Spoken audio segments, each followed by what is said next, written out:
Hello students, welcome again to my channel Bhardwaj Shastra. So up till now we have seen the meaning of balance of payments. Again I am repeating, balance of payment is a systematic record of all economic transactions made by the residents of a country with the rest of the world. सो एक देश के निवासी दूसरे देश के residents के साथ जो आर्थिक लेन देन करते हैं उसके सिस्टमेटिक रिकॉर्ड को बैलेंस ऑफ पेमेंट कहते हैं.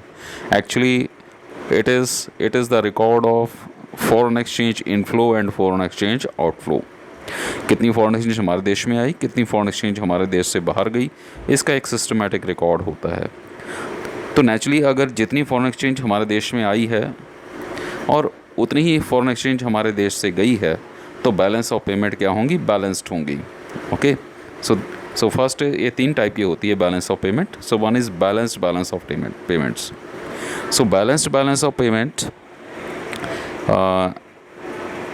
is that balance of payment in which the receipt of foreign exchange is equal to the payments of foreign exchange under balance of payment. Okay, then favorable balance of payment. favorable यानी हमारे पक्ष में है balance of payment. पक्ष में क्या होगी कि जब फॉरेन एक्सचेंज हमारे पास ज़्यादा आएगी और पेमेंट हमें कम करनी पड़ेगी. So favourable balance of payments क्या होती हैं? So favourable balance of payment, this situation occurs when the receipts of foreign exchange is more than the payments of foreign exchange under balance of payment. Okay, then unfavorable, और हमारे देश के लिए balance of payment unfavourable क्यों होंगी? तो unfavourable balance of payment वहाँ पर होंगी जहाँ पर जो रिसीट्स है फॉरेन एक्सचेंज की वो पेमेंट से कम होएगी. ठीक है ना, यानी आउटफ्लो फॉरेन एक्सचेंज का हमारे देश से ज़्यादा है और इनफ्लो कम है, तो हमारे यहाँ पर बैलेंस ऑफ पेमेंट अनफेवरेबल होंगी. Is it clear? सो इनका फ़र्क क्या पड़ता है, बैलेंस ऑफ पेमेंट बैलेंस्ड हो, फेवरेबल हो या अनफेवरेबल हो. यू नो फॉरेन एक्सचेंज जो है वो आजकल फ्लोटिंग एक्सचेंज रेट है.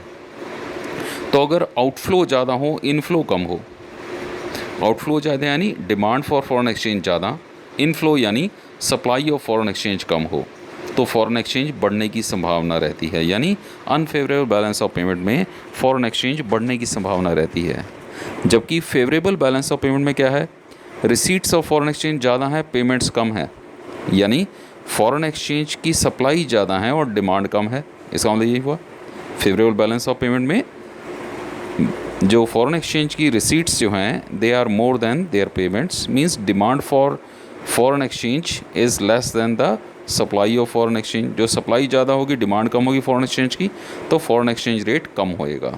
ठीक है, इसलिए गवर्नमेंट जो है बैलेंस ऑफ पेमेंट को बैलेंस करके रखती है, करने की कोशिश करती है ताकि फॉरेन एक्सचेंज रेट हमारा मेंटेन रहे, कंट्रोल्ड रहे. Okay, so balance of payment, they are of three types. The balanced balance of payment, the receipts of foreign exchange is equal to the payments of foreign exchange. Favorable balance of payment, the receipts of foreign exchange is more than the payments for foreign exchange. And unfavorable balance of payment, this situation occurs when the receipts of foreign exchange is less than the payments of foreign exchange. We know the balance of payment has two accounts, the current account, the capital account. और current account में सबसे important part है goods और services का international trade, that is visible account. ठीक है ना, जो जिसमें हम विजिबल गुड्स लेते हैं. तो अगर हम सिर्फ विजिबल गुड्स के अंतर्गत हमें कितनी फॉरेन एक्सचेंज मिली और विजिबल गुड्स के अंतर्गत हमने कितनी फॉरेन एक्सचेंज दूसरे देशों को दी, अगर सिर्फ इसका हम रिकॉर्ड की स्टडी करें तो उसको कहा जाएगा बैलेंस्ड बैलेंस ऑफ पेमेंट. ठीक है, तो balanced balance of sorry it is not balanced, it is balance of trade. It is balance of trade. So in balance of trade what we study, in balance of trade we study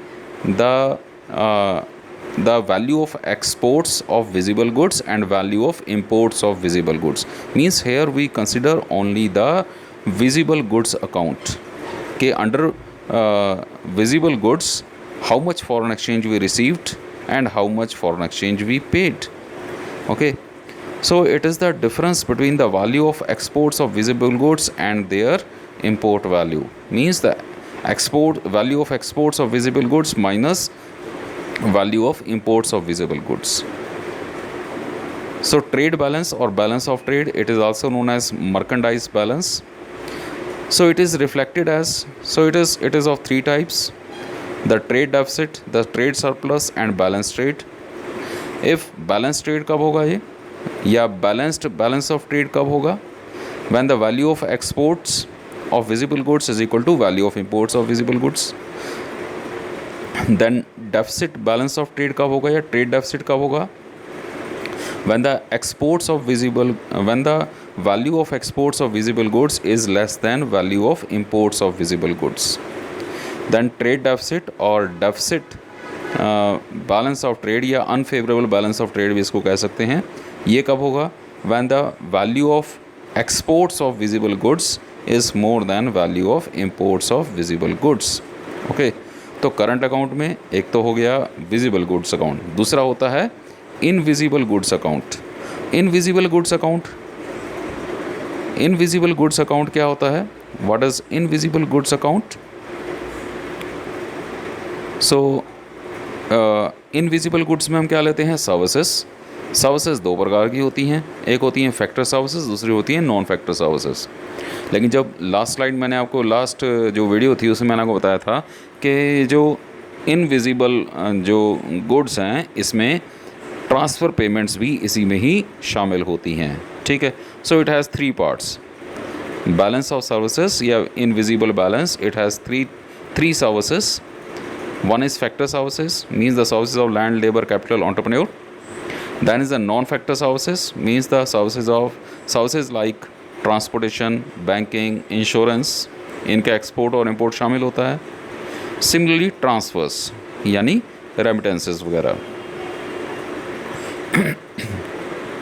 Now what is definition? Invisible balance.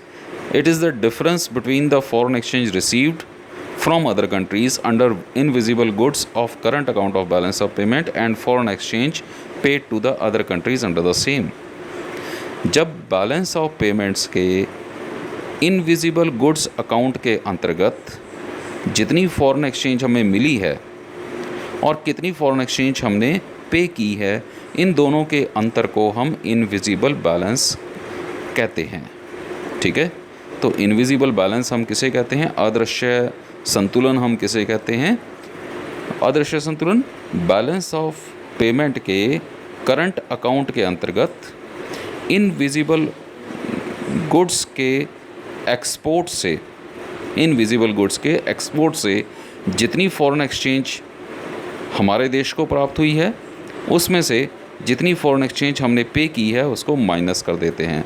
So we take the difference, हम इनका अंतर लेते हैं. We take the difference of foreign exchange received and foreign exchange paid under the invisible goods of current account of balance of payments. Okay. So invisible balance is the sum of balance of non-factor services, balance on income, income means the factor services, that is the balance on factor services, and the balance on current transfers. तो इसमें तीन चीज़ें शामिल होती हैं. एक तो होती है नॉन फैक्टर सर्विसेज का बैलेंस, दूसरा होता है फैक्टर सर्विसेज का बैलेंस और तीसरा होता है करंट ट्रांसफर्स का बैलेंस यानी रेमिटेंसेस वगैरह का balance. Then invisible balance. So invisible balance क्या होगा? तीन तरह के बैलेंसेस को हम प्लस करते हैं, यानी नॉन फैक्टर सर्विसेज के तहत हमें कितनी फॉरेन एक्सचेंज मिली और कितनी फॉरेन एक्सचेंज हमने दूसरे देशों को पे की.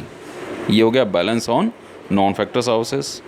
दूसरा है बैलेंस ऑन इनकम, यानी rent, interest, wages and profit के अंतर्गत हमें कितनी इनकम, कितनी फॉरेन एक्सचेंज मिली और कितनी फॉरेन एक्सचेंज हमने दूसरे देशों को दी. That is the balance on factor services. And balance on current transfers means remittances के अंतर्गत या ट्रांसफर्स के अंतर्गत कितनी फॉरेन एक्सचेंज हमें मिली और कितनी हमने दूसरे देशों को पे की. Okay. Next is the balance of current account. अब हम बैलेंस ऑफ करंट अकाउंट पूरा ले रहे हैं. तो बैलेंस ऑफ करंट अकाउंट में हम दो तरह के बैलेंस शामिल करेंगे अभी जो हमने पढ़े. एक तो था, कौन सा था? विजिबल गुड्स का बैलेंस और दूसरा था इनविजिबल बैलेंस. ओके. अगर इन दोनों बैलेंसेस को हम प्लस कर दें तो वो क्या बन जाता है? करंट अकाउंट के अंतर्गत हमें कितनी फॉरेन एक्सचेंज मिली और कितनी फॉरेन एक्सचेंज हमने दूसरे देशों को प्रदान की, ठीक है। So that is known as balance of current account. So current account balance is the difference between the foreign exchange received from other countries and the foreign exchange paid to other countries under current account of balance of payment. So current account balance of payment के current account के अंतर्गत हमें दूसरे देशों से कितनी विदेशी मुद्रा प्राप्त हुई और हमने कितनी विदेशी मुद्रा दूसरे देशों को प्रदान की, इन दोनों के डिफरेंस को हम कहते हैं current account of balance of payment या balance of current account. It includes the balance of trade and invisible balance. तो इसमें विजिबल बैलेंस और इनविजिबल बैलेंस दोनों शामिल होती हैं, बैलेंस ऑफ ट्रेड और इनविजिबल बैलेंस दोनों शामिल होती हैं. So balance of trade refers to the balance accruing on account of export and import of visible items, that is the goods only. ये हम पढ़ चुके हैं कि बैलेंस ऑफ ट्रेड में हम सिर्फ केवल जो दृश्य वस्तुएं होती हैं, जो टेंजिबल गुड्स होती हैं, केवल उनके एक्सपोर्ट और इंपोर्ट्स की वैल्यू को हम लेते हैं. और इनविजिबल बैलेंस के अंतर्गत हम लेते हैं सर्विसेज के अंतर्गत उनकी एक्सपोर्ट की वैल्यू और इंपोर्ट की वैल्यू को. Then current account balance include the balance of trade as well as balance of invisible. Okay,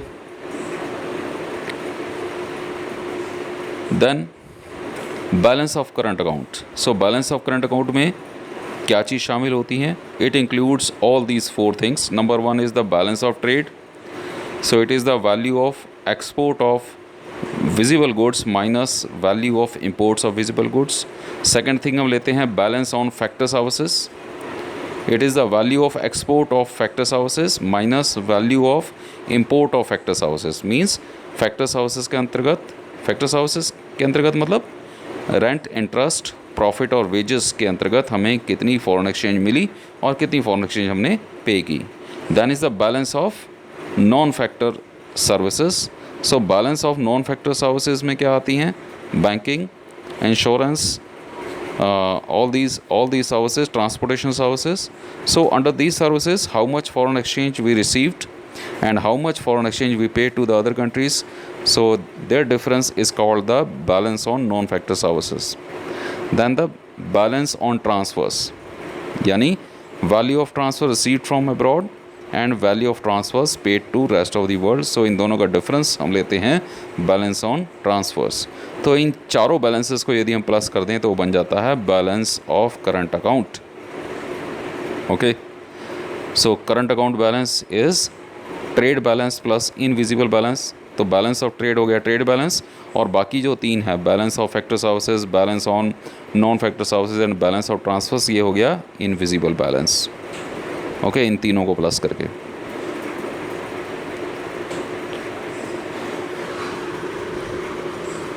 next,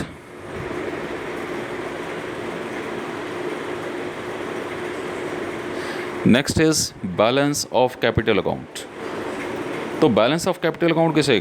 तो कैपिटल अकाउंट के अंतर्गत क्या क्या आते हैं? कैपिटल अकाउंट के अंतर्गत जो फॉरेन एक्सचेंज हमें मिलती है दूसरे कंट्री से और कितनी फॉरेन एक्सचेंज हमने दूसरे देशों को दी, इन दोनों के डिफरेंस को हम बैलेंस ऑफ कैपिटल अकाउंट कहेंगे. तो कैपिटल अकाउंट के अंतर्गत क्या क्या चीज़ें आई थी, अगर आपको याद हैं, किसी को याद है कुछ? एक तो बोरविंग्स थी, यस बोरविंग्स, और दूसरा क्या था? इन्वेस्टमेंट. ठीक है, बोरविंग्स थी और इन्वेस्टमेंट थी. ठीक है ना. एक तो कमर्शियल बोरविंग के अंतर्गत 2 आती थी, कमर्शियल बोरविंग और असिस्टेंस. ओके, देन इन्वेस्टमेंट के अंतर्गत भी 2 प्रकार की इन्वेस्टमेंट आती थी. One is portfolio investment, other one is the direct investment. Okay, अगर इन सब का हम इन सब को मिला के कैपिटल अकाउंट आ गया. तो कैपिटल अकाउंट के अंतर्गत कितनी फॉरेन एक्सचेंज का इनफ्लो हुआ देश में और कितनी फॉरेन एक्सचेंज का आउटफ्लो हुआ देश से बाहर, इन दोनों के डिफरेंस को हम कहते हैं balance of capital account. So it is the difference between the inflow of foreign exchange from other countries and the outflow of foreign exchange to the rest of the world under capital account of balance of payment. Okay, then official reserves account. एक official reserves account भी होता है. Official reserve accounts को capital account में भी शामिल कर लिया जाता है या इसको थर्ड पार्ट भी कर लिया जाता है। जैसे मैंने आपको पिछले वीडियो में बताया था कि बैलेंस ऑफ पेमेंट्स के 3 अकाउंट होते हैं, एक करंट अकाउंट, एक कैपिटल अकाउंट, और मैंने कहा तीसरा हम बाद में स्टडी करेंगे। क्यों मैंने कहा था? क्योंकि कई बार ये जो ऑफिशियल रिजर्व्स अकाउंट है इसको कई बार कैपिटल अकाउंट में ही शामिल कर ली, क्योंकि हम जो है हम जनरल स्टडी कर रहे हैं, हम एक पर्टिकुलर देश की बात नहीं कर रहे, ठीक है ना। तो जनरली कुछ देशों में ऑफिशियल रिज़र्व अकाउंट को कैपिटल अकाउंट का ही पार्ट समझ लिया जाता है, जबकि कुछ देशों में ऑफिशियल रिज़र्व अकाउंट को एक सेपरेट अकाउंट माना जाता है, ठीक है। तो इसलिए हम इसको सेपरेट लेके चल रहे हैं। So it indicate the reserves of foreign exchange with the RBI, ठीक है। ऑफिशियल रिज़र्व अकाउंट क्या शो करता है कि फॉरेन एक्सचेंज के reserves reserve bank of India के पास कितने हैं, दैट इज़ ऑफिशियल रिज़र्व, ठीक है। यानी जो हम बैलेंस ऑफ पेमेंट लेते हैं कैपिटल और अकाउंट और करंट अकाउंट, इन दोनों के अंतर्गत फॉरेन एक्सचेंज हमें कितनी मिली और फॉरेन एक्सचेंज हमें कितनी पे करनी पड़ रही है, यानी हम बैलेंस ऑफ पेमेंट ले रहे हैं। तो यदि बैलेंस ऑफ पेमेंट फेवरेबल रहते हैं तो हमारे पास फॉरेन एक्सचेंज बचेगी, यानी इनफ्लो ज़्यादा है, आउटफ्लो कम है। तो फॉरेन एक्सचेंज जब बचेगी तो जो एक्स्ट्रा फॉरेन एक्सचेंज है रिज़र्व बैंक उसे क्या करेगा, अपने पास रिज़र्व में रख लेगा। तो रिज़र्व बैंक के पास जो फॉरेन एक्सचेंज रिज़र्व हैं वो बढ़ जाएंगे, यानी ऑफिशियल रिज़र्व जो है वो बढ़ जाएगा अगर बैलेंस ऑफ पेमेंट फेवरेबल होते हैं। अगर बैलेंस ऑफ पेमेंट अनफेवरेबल हों तो ऑफिशियल रिज़र्व जो हैं वो कम हो जाएंगे, ठीक है। यानी यदि बैलेंस ऑफ पेमेंट अनफेवरेबल है का मतलब क्या है कि फ़ॉरेन एक्सचेंज तो आ रही है मान लो $100 और पे करनी पड़ रही है $120, तो जब $100 आए और पेमेंट $120 की करनी है तो $20 कहाँ से आएंगे? $20 रिज़र्व बैंक ऑफ इंडिया अपने रिज़र्व में से निकाल कर देगा, यानी रिज़र्व बैंक ऑफ इंडिया के पास जो रिज़र्व्स हैं उसमें कमी आ जाएगी। Is it clear? तो जो ऑफिशियल रिज़र्व हैं वो कम हो जाएंगे। सिमिलरली अगर बैलेंस ऑफ पेमेंट फेवरेबल रहते हैं, यानी आए $100 हैं और जो पेमेंट करनी पड़ रही है वो $80 की करनी पड़ रही है, तो $20 बच गए। तो $20 तो वो कहाँ चले जाएंगे? हमारे फॉरेन एक्सचेंज रिज़र्व में चले जाएंगे, विदेशी मुद्रा के भंडार में, जो कि reserve bank of India maintain करता है, तो उसका भंडार $20 बढ़ जाएगा। Is it clear?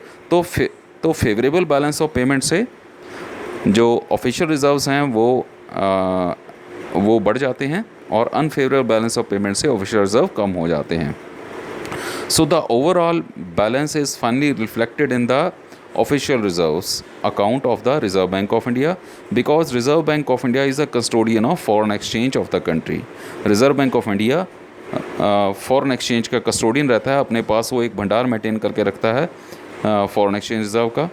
तो बैलेंस ऑफ पेमेंट फेवरेबल हैं या अनफेवरेबल हैं, इसका जो इफ़ेक्ट पड़ता है वो हम देख सकते हैं ऑफिशियल रिज़र्व अकाउंट में, ठीक है, जो रिज़र्व बैंक ऑफ इंडिया हमारे देश में मेंटेन करके रखता है। अगर ओवरऑल बैलेंस पॉजिटिव रहता है, यानी बैलेंस ऑफ पेमेंट यदि फेवरेबल रहती हैं, it causes increase in official reserve, तो इसके कारण ऑफिशियल रिज़र्व अकाउंट बढ़ जाता है। अगर ओवरऑल बैलेंस यानी बैलेंस ऑफ पेमेंट नेगेटिव रहती हैं, यानी अनफेवरेबल रहती हैं, तो इसके कारण ऑफिशियल रिज़र्व्स कम हो जाते हैं। आई होप आपको ये क्लियर हो गया होगा। Is it clear? नेक्स्ट एक और इम्पॉर्टेंट है autonomous and accommodating items of balance of payment. First, autonomous item. तो autonomous item refers to such items of balance of payment transactions which are undertaken with a view to make the profits. Okay, जो autonomous items होते हैं वो balance of payment की ऐसी transactions होती हैं जिनको करने का मुख्य उद्देश्य प्रॉफिट कमाना होता है, ठीक है। It is due to these transaction that there is balance of payment deficit और सरप्लस। तो इन्हीं ट्रांजेक्शन्स के कारण बैलेंस ऑफ पेमेंट या तो डेफिसिट होता है या सरप्लस होता है, ठीक है। तो इन्हें क्योंकि ऑटोनमस आइटम्स में क्या होता है, ऑटोनमस आइटम्स का हम टोटल करते हैं, बैलेंस ऑफ पेमेंट बैलेंस है, डेफिसिट है, सरप्लस है, इसको निकालने के लिए, इसलिए इन्हें हम कहते हैं अबव लाइन आइटम्स, क्योंकि टोटल करने के लिए हम लाइन खींचते हैं। तो ये उस टोटल की लाइन से ऊपर वाली ट्रांजैक्शंस होती हैं, ठीक है। तो इसमें आपके करंट अकाउंट भी आ जाएगा, इसमें आपका कैपिटल अकाउंट भी आ जाएगा। तो करंट और कैपिटल अकाउंट के अंतर्गत जो भी ट्रांजैक्शंस होती हैं they are called the autonomous items of balance of payment. Next is accommodating items of balance of payment. Accommodating items कौन से होते हैं? They are such transactions which are undertaken by the central bank of the country with a view to correct the balance of payment imbalance.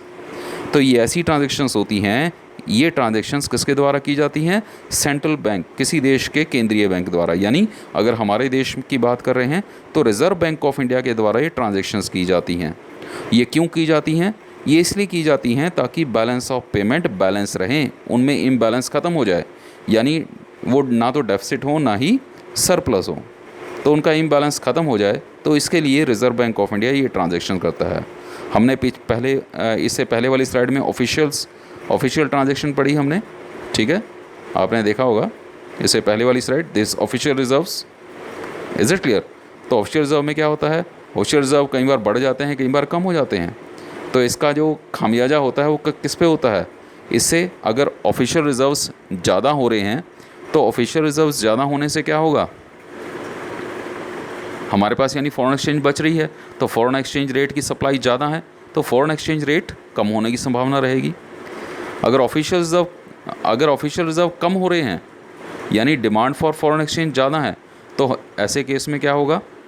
ऐसे case में exchange rate बढ़ने की संभावना रहेगी। तो एक्सचेंज रेट ना तो बढ़ना अच्छा होता है किसी देश के लिए, ना ही घटना अच्छा होता है, इसलिए उस देश का सेंट्रल बैंक उसको स्टेबल करने की कोशिश करता है। तो उसी के तहत ही अगर सरप्लस बैलेंस ऑफ पेमेंट होती हैं तो रिज़र्व बैंक ऑफ इंडिया क्या करता है? वो जो सरप्लस उसके पास फॉरेन एक्सचेंज है उससे वो गोल्ड खरीद लेता है ताकि बैलेंस ऑफ पेमेंट बैलेंस हो जाए। सिमिलरली अगर वो डेफिसिट हो रही हैं तो विदेशों से लोन लेकर उसको बैलेंस कर दिया जाता है। तो इन्हें हम कहते हैं अकोमोडेटिंग आइटम, जो रिज़र्व बैंक ऑफ इंडिया के द्वारा की जाती हैं ताकि बैलेंस ऑफ पेमेंट इक्वल हो जाएं, बैलेंस हो जाएं। Often the accommodating items are not reflected as the element of balance of payment account। तो ये जो accommodating items होते हैं ये balance of payment account में reflect नहीं होते। These are therefore called the below line items।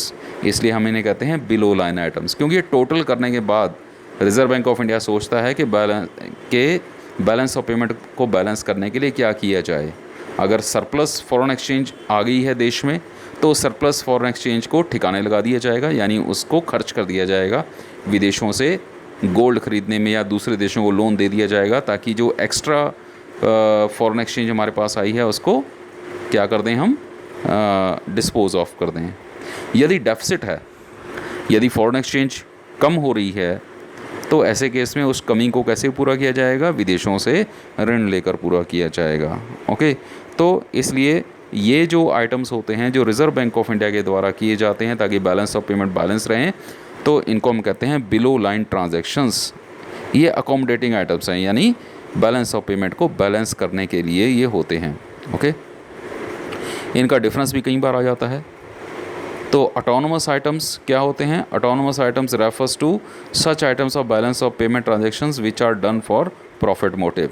तो इनका उद्देश्य लाभ कमाना होता है, जबकि अकोमोडेटिंग आइटम्स का जो उद्देश्य होता है वो लाभ कमाना नहीं होता।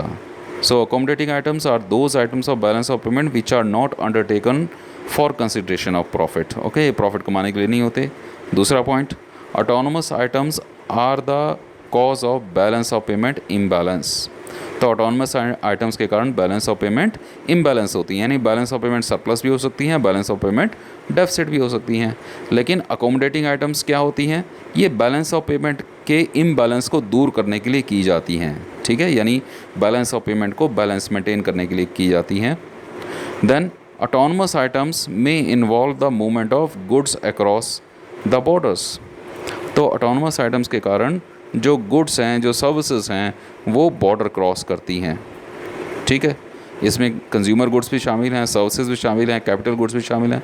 लेकिन अकोमोडेटिंग आइटम्स में जो मूवमेंट ऑफ गुड्स है वो नहीं होती, यानी इसमें एक्सपोर्ट और इंपोर्ट नहीं होता।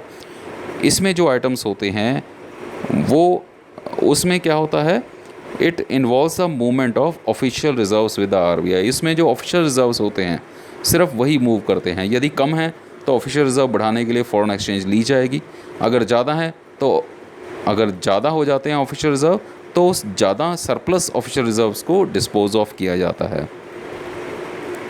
Then autonomous items they are classified as above line items of balance of payment.